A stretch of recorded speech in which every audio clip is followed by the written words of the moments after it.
আরে এত সুন্দর আম, মনে হয় আমটা খেতে অনেক সুস্বাদু হবে। যাই, আমটা পেড়ে নিয়ে আসি। এই বলে রানী সেই আমটিকে পারতে যায়, কিন্তু সেই আম গাছের তলাতেই যে একটা ভয়ঙ্কর ডাইনি ঘুমিয়ে আছে সেটা সে জানতো না।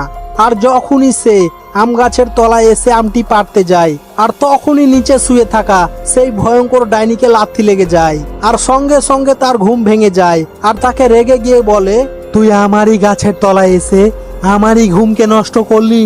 আজ আমি তোকে উচিত শিক্ষা দেব। আজ আমি তোকে অভিশাপ দিচ্ছি, তুই আজ থেকে গরু হয়ে থাকবি। না না না ডাইনিজি, আমি বুঝতে পারিনি, আমার ভুল হয়ে গেছে। দয়া করে আমাকে অভিশাপ দিও না, আমাকে ক্ষমা করে দাও। না, আমি একবার কাউকে অভিশাপ দিয়ে দিলে সেই অভিশাপ আর ফেরত নেওয়া যায় না। তবে তুই এত করে বলছিস, সেই জন্য আমি তোকে একটা উপায় বলে দিচ্ছি। তুই গরু থাকা অবস্থায় যদি তোকে কোনো মানুষ মেরে ফেলে, তবেই তুই আমার অভিশাপ থেকে মুক্তি পাবি আর আবার মানুষের রূপ ফিরে পাবি। কিন্তু হ্যাঁ, একটা কথা মনে রাখিস, যদি তুই কোনো পশু পাখির আক্রমণে মারা যাস, তাহলে তুইও সঙ্গে সঙ্গে মারা যাবি, তুই আর মানুষ হতে পারবি না। আর তখনই রানী একটা জাদুই গরুতে রূপান্তরিত হয়ে যায় আর ওখান থেকে চলে যায়।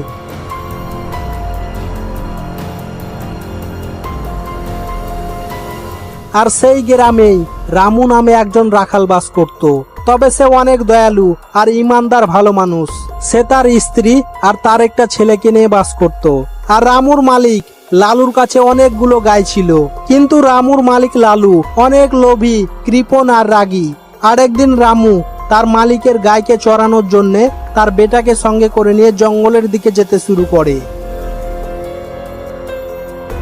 আর জঙ্গলে এসে কিছুক্ষণ গরু চড়ার পর রামু দেখে, আরে এত সুন্দর গাই, কিন্তু এই গাইকে তো আমাদের গ্রামে আগে কখনো দেখিনি।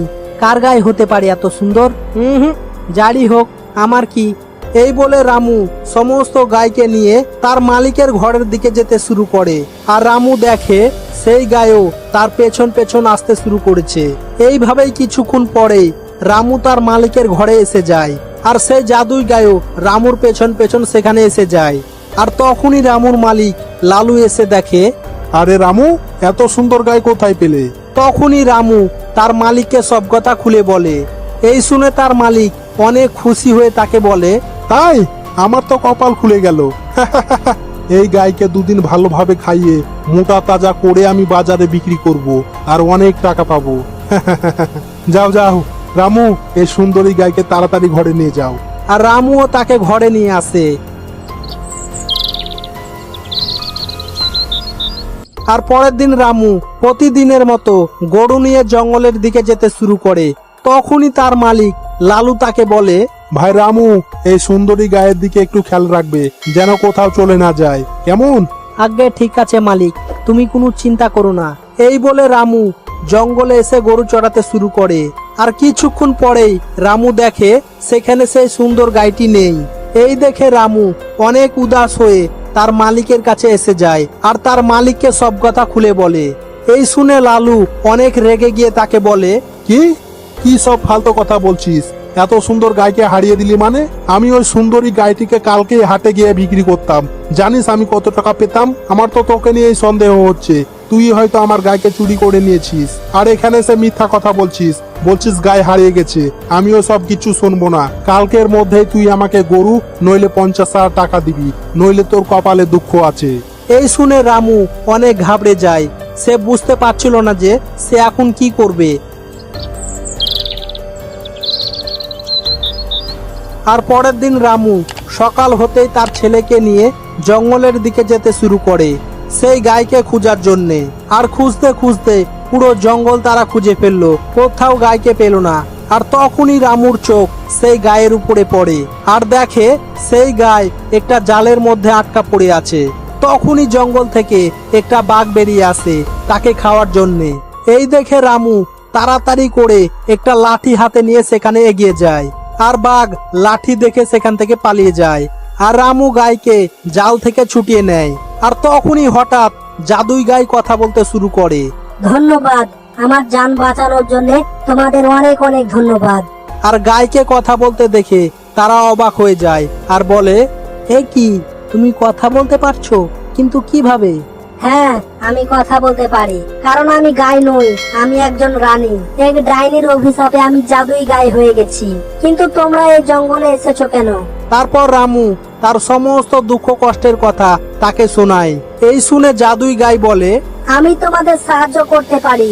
আমি এখন একটা জাদুই গাই, আমি যাই খাই তাই সোনা হয়ে যায়। তুমি আমাকে তোমার সঙ্গে নিয়ে চলো, আমি তোমাদের অনেক সোনা দেব, আর তোমাদের সমস্ত দুঃখ কষ্ট দূর হয়ে যাবে। এই শুনে রামু তাকে তার ঘরে নিয়ে আসে আর তাকে পেট ভরে খেতে দেয়। আর পরের দিন রামু সকালে ঘুম থেকে উঠে দেখে পুরো জমি সোনাতে ভর্তি। এই দেখে রামু আর তার স্ত্রী অনেক খুশি হয়। আর রামু বলে, এবার হয়তো আমাদের দুঃখ কষ্ট দূর হবে। আর রামু সেই সোনা থেকে কিছু সোনা বিক্রি করে তার মালিক লালুকে 50,000 টাকা দিয়ে দেয়। এইভাবেই ধীরে ধীরে রামু তার মালিক লালুর চাইতেও অনেক বেশি ধনী হয়ে যায়। কিন্তু রামু হঠাৎ করে এত ধনী হয় লালুর মনে সন্দেহ হয়।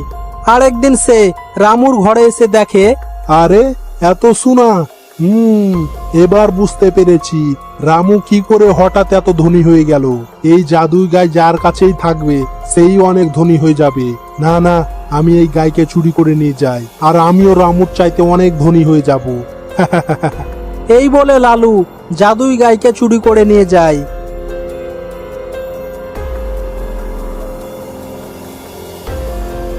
আর তার ঘরে এসে যখন সেই জাদুই গাই অনেক সোনা দেয়, তখন লালু আর তার স্ত্রী অনেক খুশি হয়। আর এত সোনা দেখে তাদের মনে আরো লোভ হয়। আর তার স্ত্রী লালুকে বলে, ওগো, এইভাবে তাকে রোজ খাইয়ে সোনার জন্য অপেক্ষা করলে তো আমাদের ধনী হতে অনেক সময় লেগে যাবে। আমাদের চাকর রামুকে দেখোনি, সে তাড়াতাড়ি কি করে ধনী হয়ে গেল। এক কাজ করো, কেউ জানার আগেই তার পেট কেটে তার পেটের মধ্য থেকে সমস্ত সোনা বের করে নাও, তাহলেই আমরা তাড়াতাড়ি অনেক ধনী হয়ে যাব। তুমি ঠিক বলেছো গিন্নি, আজ আমি ওকে ভালোভাবে পেট ভরে খাইয়ে দিই, যেন কাল যখন তার পেট কাটবো তখন যেন আমরা অনেক সোনা পাই।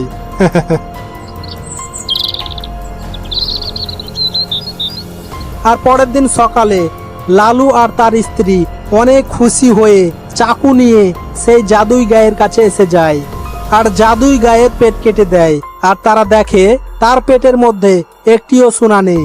আর তখনই সেই রানী ডাইনির অভিশাপ থেকে মুক্তি পায় আর গায়ের মধ্য থেকে বেরিয়ে আসে।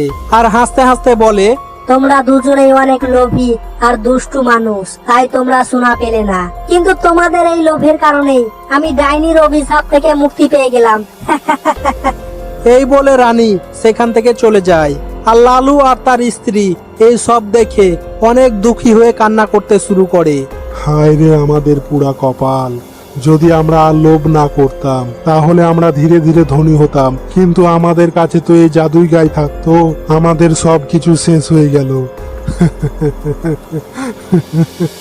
তো বন্ধুরা, এই গল্প থেকে আমরা এই শিক্ষা পাই যে অতি লোভ ভালো না, অতি লোভের সাজা এইরকমই হয়। ভিডিওটি ভালো লাগলে অবশ্যই একটা লাইক করে দেবেন। আর এরকমই ইন্টারেস্টিং ভিডিও পাওয়ার জন্য অবশ্যই চ্যানেলটি সাবস্ক্রাইব করে নেবেন। ধন্যবাদ।